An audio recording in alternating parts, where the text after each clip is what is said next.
አይንሽ ጨፍኝ እስቲ። ከዛሬ ጀምሮ በሚቆጠር በ22 ቀን ውስጥ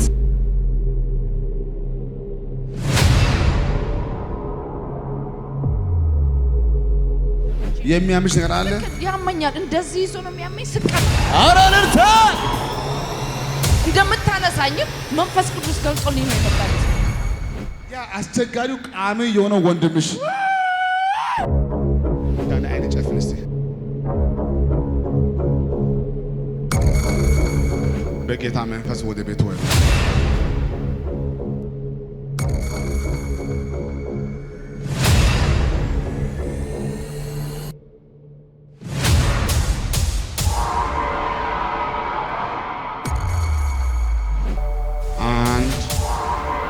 ሁለት ሶስት በቀን ደረጃ ያዙ።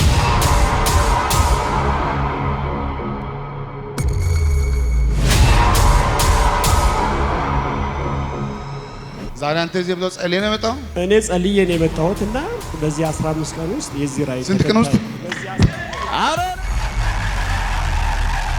እኔ እየጸለይኩ ነው። በቃ ልጆቼን አስተኛለሁ፣ ቤተሰቤን አስተኝቼ ሳሎን ላይ እስከ 7 ሰዓት ቴሌቪዥን 2 አለ። ልጆቼን አስተኛና ልክ ስተኛ ማለት ነው የሌላ ጋር አገልግሎት አያለሁ፣ የዚህ አገልግሎት አያለሁ። ከዛ ስጨርስ ግን ዝም ብዬ ነው የምተኛው።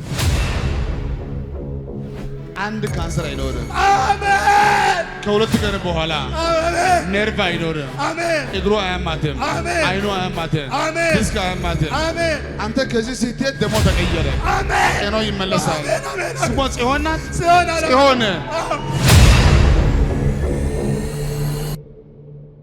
አባቴ ሞቷል። አዎ ሞቷል። የሞተው በጉበት ነው። አዎ ትክክል ነው። ባንተም ጉበት አለ። አዎ አባቴ ሞቷል። ሞቷል። ወደ አንተ መጥቷል። ቀጥሮ አለ ለሳርጀሪ ና ወደዚህ ቶሎ ብለህ።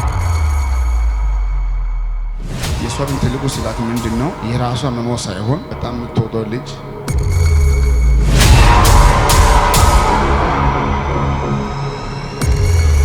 ለራሷ የሞተች ልጅ የምስራች ማና ስሟ የምስራች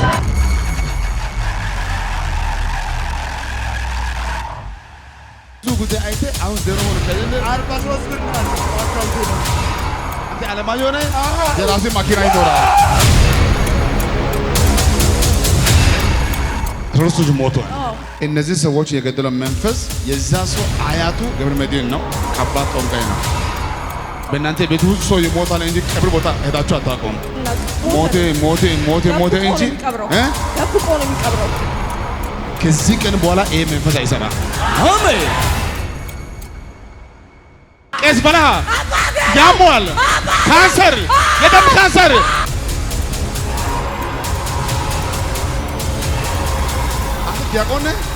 ዲያቆን በጌታም አይደለም አባሲም አይደለም። እዚህ ቦታ ያቆመ ጌታ ነው የምልሽ። ከ15 ደቂቃ በኋላ ካንሰር